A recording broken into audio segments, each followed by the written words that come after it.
Welcome back to the Morning Report.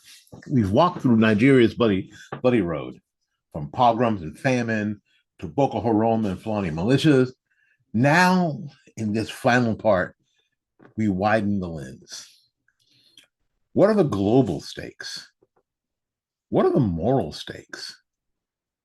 And what do we call this? When whole communities vanish and churches are burned to the ground.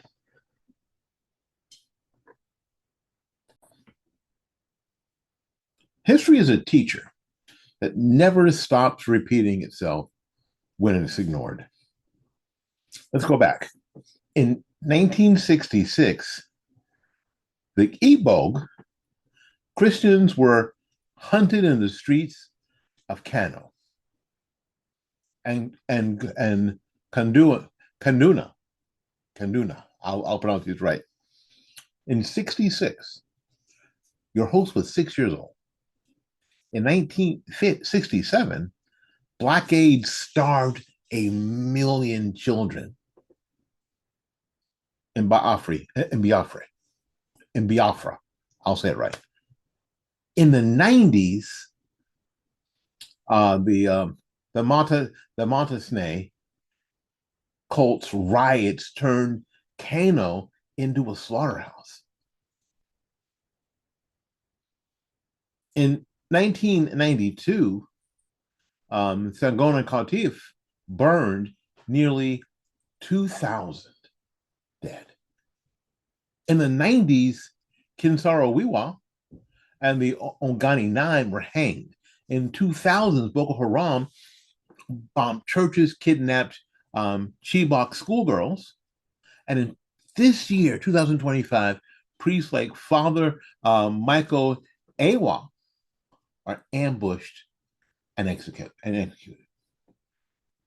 Each time the world softened the words: unrest, instability, communal conflict. Each time the killers heard silence. Each time the body count grew.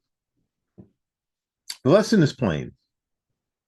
Euphemisms kill.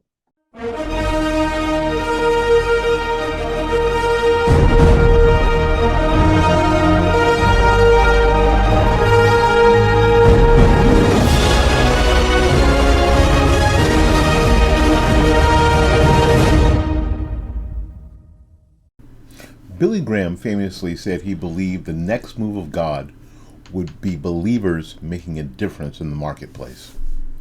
In the fall of 2019, Anton Kresick moved to Washington, D.C. And as Anton began his career in the political arena, two things became obvious. Godly principles were lacking on both sides of the aisle, and many organizations were putting profits before people. 7 Weeks Coffee was started to reverse this trend and live out Graham's calling as believers in the marketplace. As a values-based business, 7 Weeks Coffee has a simple and transparent mission. Donate 10%, a tithe, of every sale to pregnancy care centers across the nation. They are committed to earning your trust, not expecting it. So how do they do this? Leading with their values, showing the impact and providing the highest quality product. I am a Christian. I'm conservative. And 7 Weeks Coffee unapologetically supports pregnancy care centers across the nation. Please join us by letting your coffee serve a greater purpose.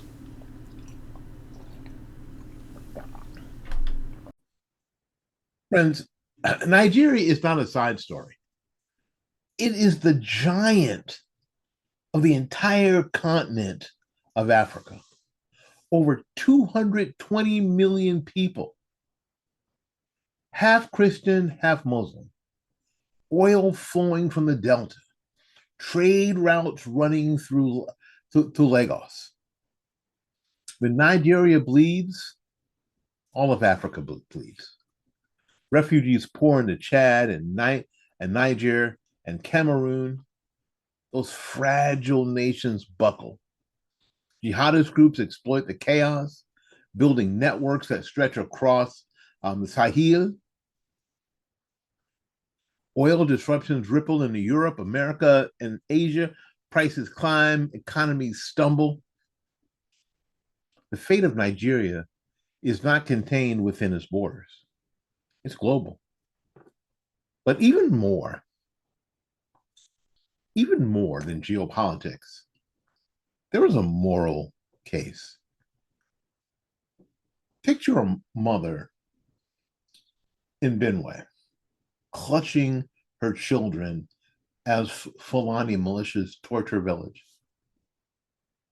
Picture a priest in Plateau burying dozens of parishioners in a single day. Picture a child in Maiduguri who never has known life outside a refugee camp. Friends, these are not statistics. These are human beings. Their songs, their prayers, their traditions, erased in fire and blood.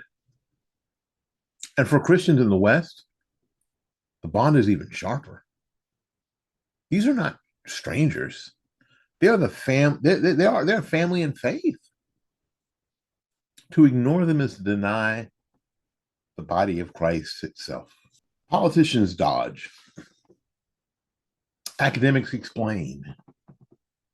Journalists hedge, but the truth is blunt. When pogroms wipe out Igbos in 1966, that's cleansing.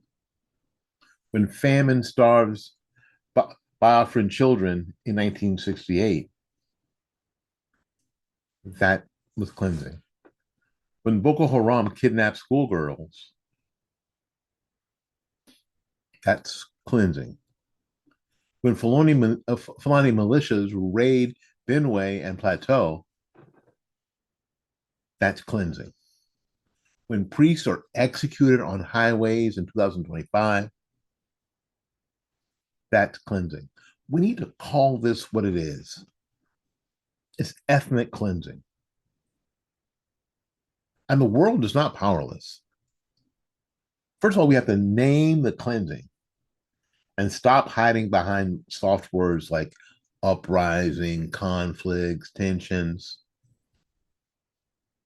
Demand accountability from Nigerian leaders. Target militia leaders and sponsors with sanctions. Support aid that helps survivors rebuild.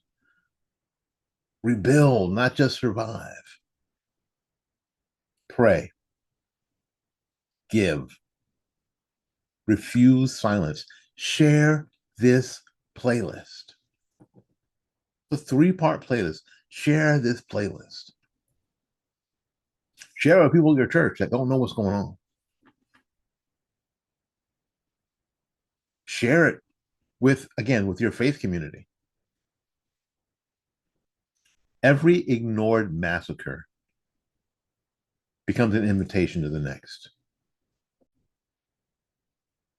From the pogroms in 1966 and the Biafra famine to Boko Haram to the Fulani raids of 2025, Nigeria's Christians have lived under the shadow of extermination.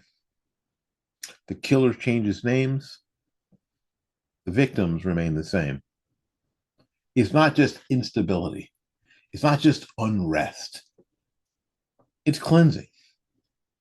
A deliberate attempt to erase a people from their homes, their history, and their land. And history will not forgive silence. And neither will the victims. My name is Willie Lawson. This has been the Morning Report. Till we see you again, go out there and learn something, love somebody, and for goodness sakes, take care of yourself. We will see you when we see you.